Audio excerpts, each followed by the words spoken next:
وبشكل يعني بينه وبينه. كان يقول اسأل، يقول يلا الآن روح اسأل، يقول روح اسأل مثلا الشيخ، أنا كنت أدري من يذهب إلى النمر، يقول روح اسأله ليش يتزاوجون الصحابة مع القرابة، يعني صحابة ليش يتزاوجون دام أنهم يكرهون بعض، ليش يتزاوجون؟ أروح عند الشيخ حسن، أروح عند الشيخ النمر يقول لي أساسا كانوا مجبورين. طيب أنا لما أسمع كانوا مجبورين، طيب ليش مجبورين؟ يعني شو اللي بيجبر ذو الفقار، شو اللي بيجبر حيدرة يعني القوي اللي عندنا حيدرة اللي هو عنده القدرة الإلهية. عندنا احنا يعني عندنا كشيعة ان حيدر اللي هو الإمام علي بن أبي طالب أمير المؤمنين عنده قدرة إلهية، وعنده قدرة إلهية تتعدى قدرات النبي، تتعدى قدرات النبي، وأنا مستعد أتكلم فيه مع الشيعي. قدرات الإمام علي تتعدى قدرات النبي في المقدرات الإلهية، تتعدى قدرات النبي. فأنا لما أجي أسأل وأتكلم يعني شنو القدرة الإلهية اللي بتخلي إمامي جبان ما بتخليه يتكلم؟ يعني أنا في سؤال هز كياني بصراحة، يعني بجد يعني سؤال هز كياني. هذا على ما أعتقد سألني إياه اللي هو استاذنا في التربية الإسلامية، أستاذ التوحيد. قال لي تعال انت تسأل، انا بسألك سؤال وخل شيخك نمر يجاوبني على السؤال. قلت طيب يلا شنو هو سؤالك؟ قال سؤالي قول اسألني النمر يعني بعد ما وفاة الرسول صلى الله عليه وآله، بعد وفاة الرسول أبو بكر وعمر وأبو عبيدة بن الجراح، ما ادري هو صحابي لكن انا لاني ما عندي خلفية كبيرة عن الصحابة. نعم ابو عبيدة بن الجراح، هؤلاء الثلاثة استطاعوا ان يقلبوا الحكم على 120 ألف صحابي. يعني عدد الصحابة اللي أنا عرفتهم عند أهل السنة 120 ألف. هؤلاء الثلاثة فقط استطاعوا أن يخونوا الرسالة وأن يسيرون 120 ألف صحابي تحت إمرتهم. يعني ما أدري، يعني أنا يوم رحت سألت السؤال هذا إلى النمر عصب عليه وطردني من البيت، قال لي اطلع انت اساسا جايب بافكار ارهابية، بافكار سيئة، وكان سوالي مشكلة مع والدي. طبعا انا ما ادري، انا اتكلم الان ليس لاني اول مرة اتكلم او مرة اعرف، انا صار لي 2 سنين وانا الى الان اعيش في منطقة القطيف، مدينة القطيف، ولا احد يعرف عن نشاطاتي ولا احد يتكلم. اما بخصوص النشاط السياسي يعني احنا الان في كشباب شيعة الشيخ حسن الصفار قاعد يجندهم اساسا، في تجديد اساسا صاير لشباب الشيعة اساسا بحكم ان شوكة الشيعة طويت خلال هذه الايام، خاصة بعد مقتل صدام حسين، وخاصة بعد انهيار حكم صدام حسين. ما يهمني ذكره الان. إذا كان موجود أي شيعي أو أي إمام شيعي، أنا أتكلم بحكم أني شيعي، لست بحكم أني سني ولست بحكم أني أي مذاهب ثانية.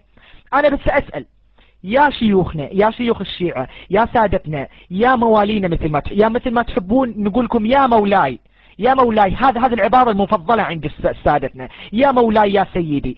أنا عندي أسئلة أريد أنك تجاوبني عليها، إذا ممكن أنك تجاوبني عليها علشان أنا أقتنع باللي أنا فيه. لكن مسألة أني أروح إلى 4 شيوخ ومنهم الشيخ حسن الخويلدي اللي كان بياخذ مرجع، كان سيعطى مرجعية للسعودية ولكن رفضها بعدين، إن ما يستطيع أن يجاوبني على عدة أسئلة، وبعد هذا يتهمني بأني أنا عندي أفكار وهابية، ويتهم بأني أنا متصل، ويتهموني بعد كل هذا أني أنا جاسوس. يعني أنا بصراحة أستغرب، يعني بصراحة أنا أستغرب. أنا بصراحة أذكر هذه القصص وأنا أساسا استدعيت من شخص من القطيف وهو يحاول أنه يأخذ رقم جوالي ويحاول أنه يعني يعرف هويتي، لكن أنا يعني أخذت نصيحة من واحد على ما اعتقد عندكم بالروم، هذا اسمه ابو سليمان. اخذت من عنده نصيحة، قال لا تعطي رقمك ولا ابدا لاي شخص مهما كان وان لم يكن، حتى وان كان سني لا تعطي. فانا بس هذه اسئلتي خاصة وان هناك في بعض الشباب في كثير، انا مستعد اضمنكم، انا مستعد اجيب لكم 10 20 الى 30 شخص من الشيعة، من شباب الشيعة عندهم تساؤلات كثيرة لكن ما يستطيع ان يسأل. والبيئة اللي حول المحيطة فيه غير مساعدة، يعني البيئة اللي احنا حوالينا في البيئة في القطيف ترى غير مساعدة. احنا في القطيف مجتمع منغلق، لا يسمح لك بأنك تتصل مع أي أفراد من المجتمع الآخر. يعني إحنا كنا إذا نروح الدمام نعتبر كأننا رحنا منطقة ثانية في الكون. فهذه أسئلتي يعني فهذه أسئلتي لشيوخنا. يا شيوخنا إذا كان عندكم أجوبة جاوبوني، لكن ما يجيني واحد مثل نادر يقعد يسبني سب، وأنا نادر سألني أسئلة.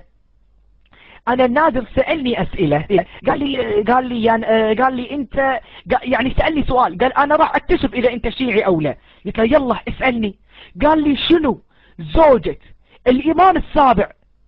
يا الله، أنت تعرف شنو معنات شنو زوجة الإمام السابع؟ أنا أعرف الإمام السابع، لكن قلت له شنو أنا يعني أنا مستعد أضمن لك 100% إن أغلب أهل السنة مثلا ما يعرفون شنو اسم، يعني مو أغلبه، خلني أنا بتكلم، اسمحوا لي، 70% إلى 80% لا يعرفون، يعني شباب أهل السنة لا يعرفون زوجة أبي بكر رغم إن خليفة رسول الله الأول، ما يعرفون اسم زوجته. ما هو منهم، ليس تقصيرا منهم، ولكن ما أخذت الحاجة في التاريخ الإسلامي لأن يذكر اسم زوجة لأن تذكر اسم زوجة أبو بكر، ما أخذت. فيعني يصطادون في الماء العكر، يصطادون في أسئلة، وأنا مستعد أبصم 100% إن يعني أكثر من 99.99 من شباب القطيف والأحساء لو تسألهم شنو زوجة الإمام السابع والله ما يعرفون. لأن زوجة الإمام السابع يعني إحنا ما نعرف إلا يلا إحنا نعرف زوجة الإمام الحسين. يعني ليش تعطيني أسئلة من الصعب على الشاب القطيفي الشيعي العادي الذي ليس له أي علم في المذهب، بتسأله أسئلة علشان تطبع كلامه وتحطه بضروم وتقول هذا ما يعرف عن الشيعة؟ يا أخي بالله تعقلوا يا شيعتنا، يعني فضحتونا في الرومات. يعني أنا ألقى أشياء بصراحة أساليب لا ترتقي لا إلى حضارة ولا إلى أي شيء. يعني إن كنت أيها الشيعي تريد أن تبلغ أو هذا فبلغها بالتي أحسن. يعني أنا عجبني كلام من أئمة أهل السنة حينما قال أنا لا أدري هل هو الإمام أحمد بن حنبل أو ابن تيمية، طبعا رأيي صواب يحتمل الخطأ ورأي غيري خطأ يحتمل الصواب. إذا طبقنا هذه الكلمة أو هذه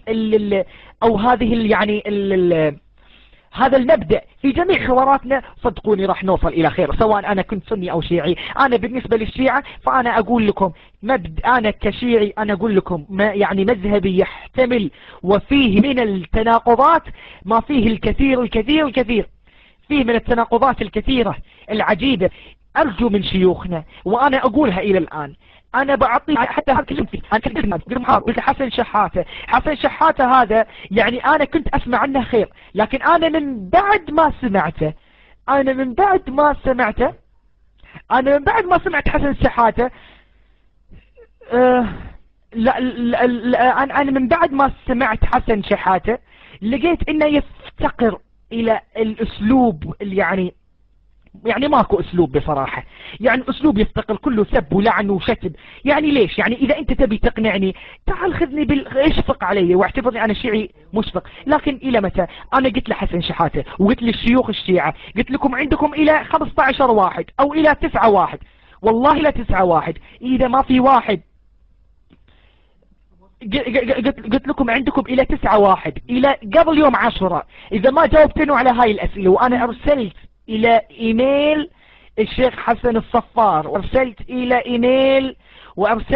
ايميل الشيخ النمر، وارسلت الى الشيخ حسن النمر والى حسن الخويلدي، كلهم ارسلت لهم، قلت لهم اذا ما ارسلتوا لي اجوبة موضحة فيعني لا تلوموني ان تحولت الى مذهب اهل السنة والجماعة. قلت لهم الى الان انا مقتنع والى الان انا موالي، لكن إذا ما أعطيتوني أجوبة واضحة صريحة مقننة عن كيفية